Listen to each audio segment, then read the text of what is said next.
It's Sundays with Sandra, and I am making gluten-free biscuits. This is one of the things that I used to assume was difficult. You know, baking is particular. You need to make things with the right proportions and things like that. You need to use the right ingredients if you want baking to come out well. And so, just assuming that it was going to be difficult, I wasn't doing it.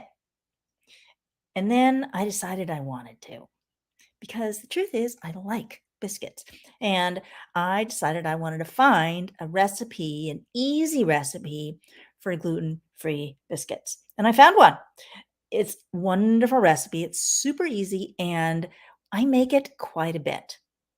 When it comes to cooking, baking is more particular. With most of the other cooking I do, I really don't measure things. I don't need to measure things. And switching ingredients out is pretty easy for most other things. But with baking, the proportions matter and the order in which you do things matters for baking.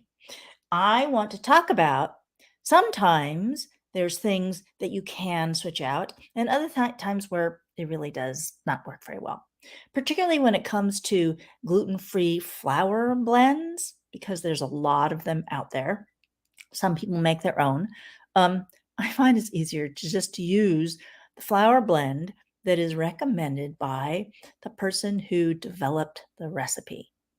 When it comes to regular flour and baking, it's pretty much the same.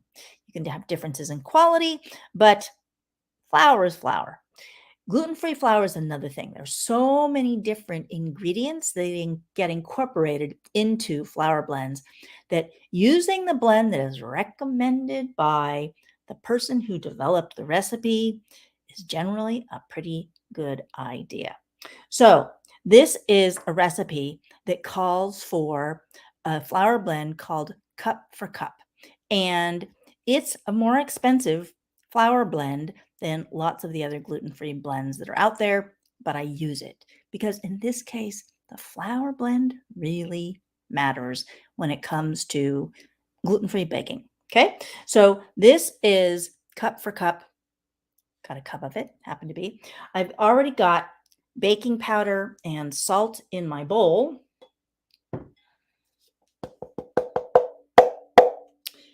Even though I planned to have everything I needed here, in this case, I forgot something. I'm going to go get a spoon.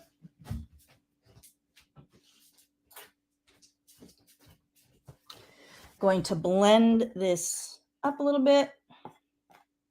Again, it's cup for cup flour blend with salt and baking powder. Now, this recipe also calls for whipping cream. This is a place where I'm going to try a substitution. Usually I make it with whipping cream, and that works out well. This time, I don't have whipping cream in my refrigerator. I have buttermilk. Buttermilk is a little bit different from whipping cream. It's basically a little bit fermented. It's soured to make it buttermilk from just milk.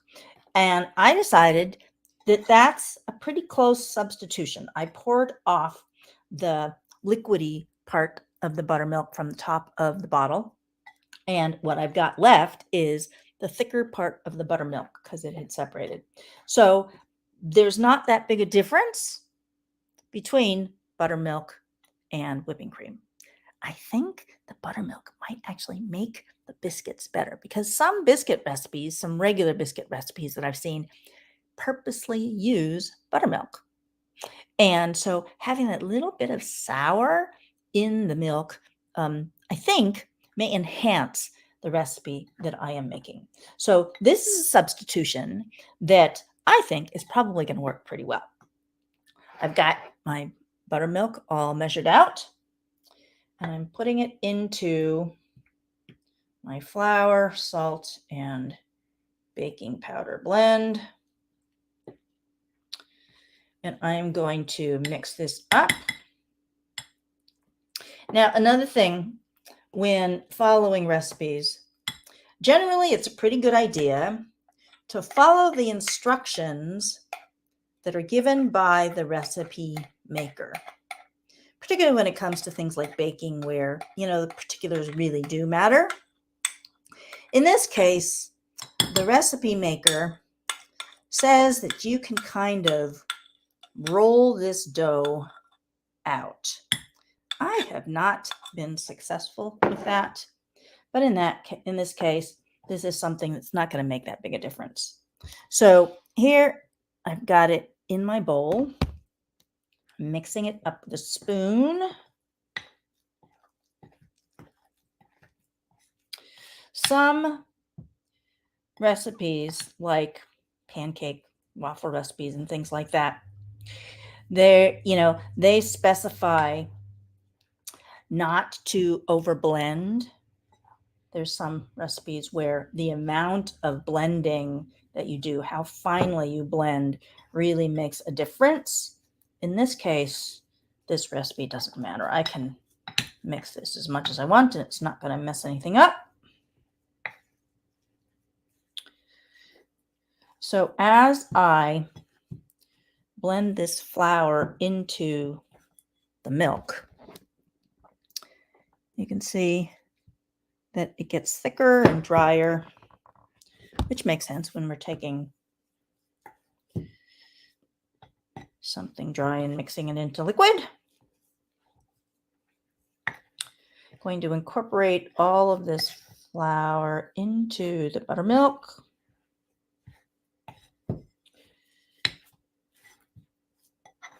And I've got it on a silicone mat that I am going to use for rolling it, kind of rolling it. I manually roll it. I don't use a rolling pin to roll it.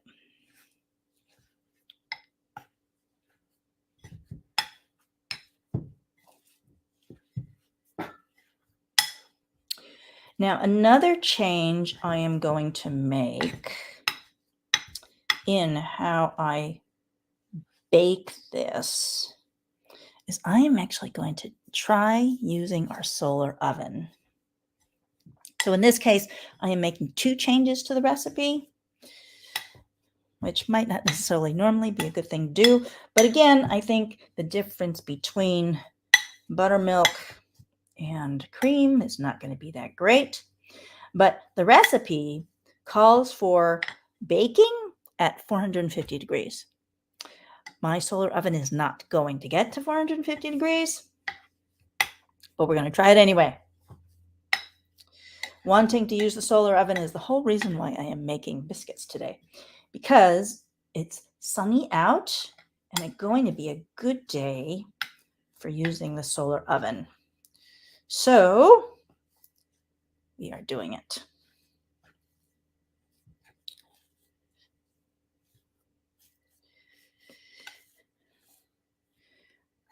Putting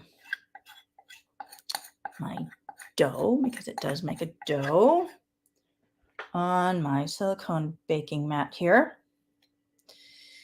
And part of what makes biscuits is that they're flaky. And the flakiness comes from having lots of layers in there. So I'm going to stand up, show you what I'm doing here. I am folding it, and folding it adds in layers. Does that make sense? I'm going to take a little bit of extra flour here and add it on because it's pretty wet.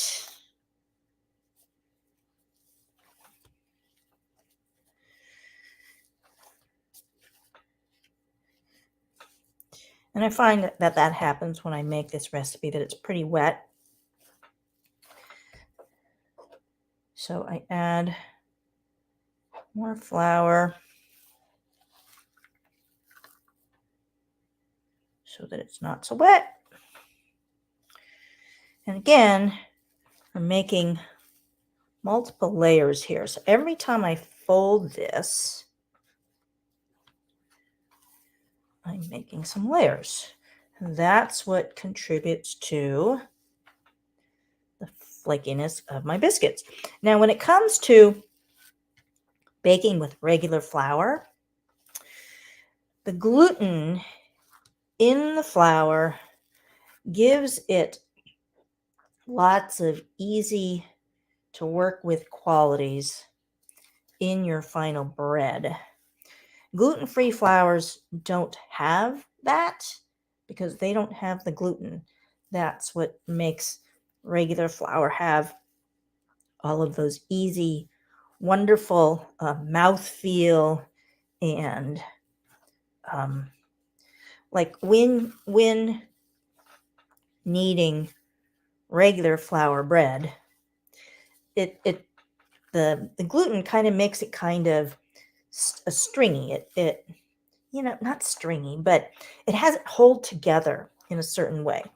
So gluten-free flours don't have that same thing because they don't have the gluten. So people who develop gluten-free flour blends,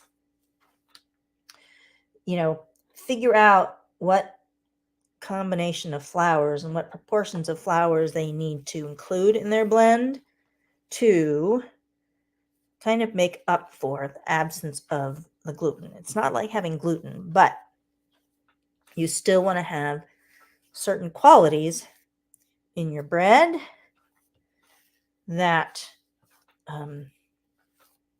that make it so it's enjoyable to eat. So this is one of the reasons why you want to use the blend that is recommended by the developer of the recipe. Some people understand baking chemistry well enough to be able to make up their own recipes and to be able to make up their own flour blends. I am not one of those people, and I am not interested in becoming one of those people. I am perfectly happy to buy, in the case of Cup for Cup, what is a pretty expensive flour blend. I don't use it every day, but so it has the qualities that I want for the recipe that I am making. In this case, Cup for Cup is a pretty fine, the pieces in the flour are pretty small. Sometimes another blend is Bob's Red Mill, that, a gluten-free flour blend that's from Bob's Red Mill, and it's a little more coarse. So the Cup for Cup blend, the more expensive flour blend, is finer. And you can see I'm adding quite a bit of flour here to it because it is still quite wet, but getting closer. And as I incorporate more of this flour in, texture changes, how wet it is changes, obviously.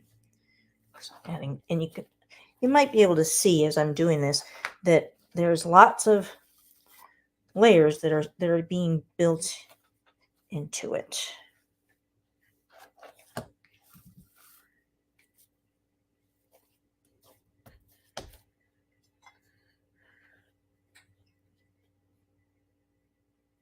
can see because it's wet, it's sticking to my hands.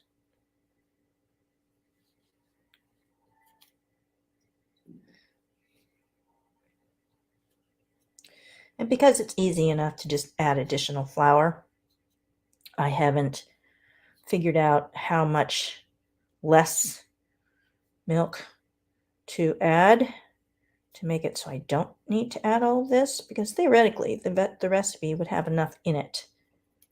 The proportions would be right, but I just haven't figured out. It's easy enough to do it this way. Okay, I'm going to say we are about ready. So obviously I have built in a lot of layers by folding this so many times.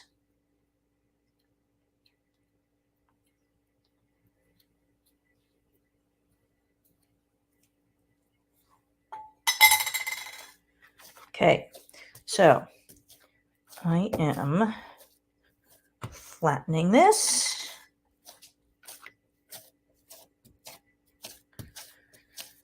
So that I will cut it into biscuits, shape them a little bit.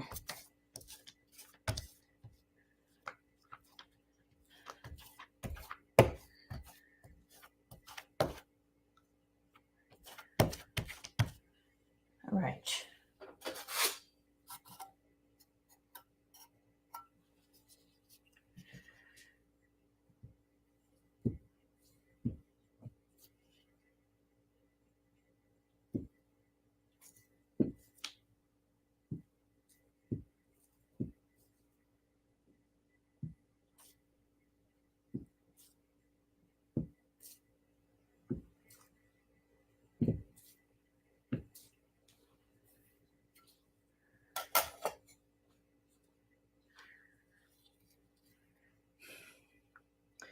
I don't feel particularly attached to them all being the same size and shape.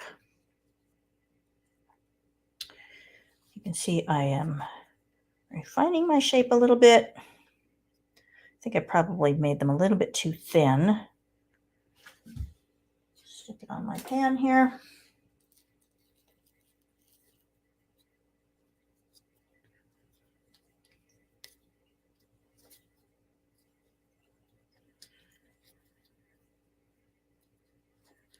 So I made it a little too thin. I am pushing them together so they're a little bit thicker.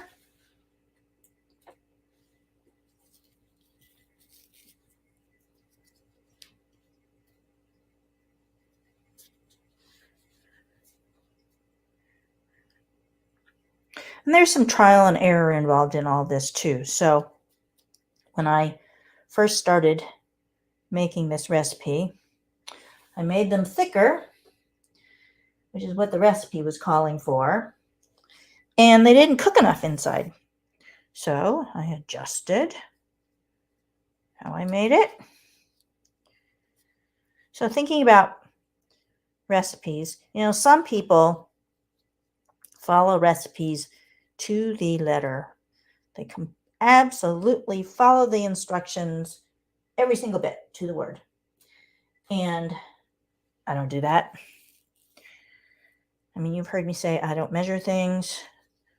Well, I'm also really flexible when it comes to dealing with recipes. So I don't follow them exactly. Change it up a little.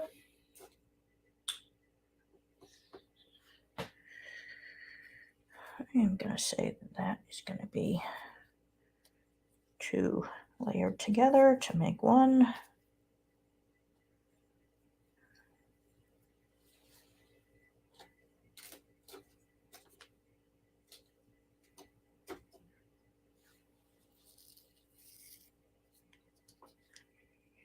We have ourselves some biscuits.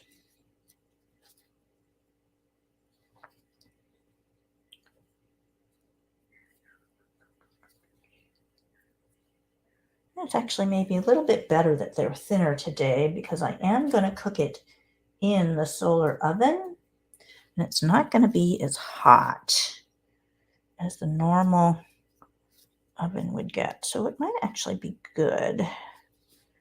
They're a little bit thin today.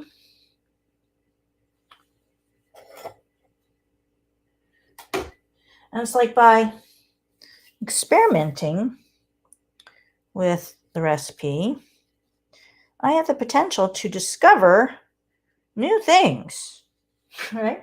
Like when I am willing to play around with the instructions and do things differently, sometimes I create miraculous things. Like, wow, that's amazing. I'm going to take this last piece and make some of these others a little bit bigger because they were small.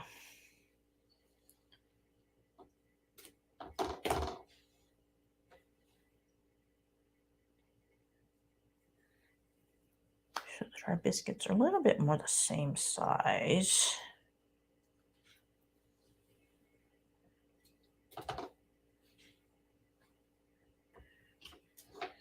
There we go. We've got a whole pan of biscuits that are going to be cooked in the solar oven today. So this is Sundays with Sandra. I will show you the picture of the final as it comes out. Take care. Bye.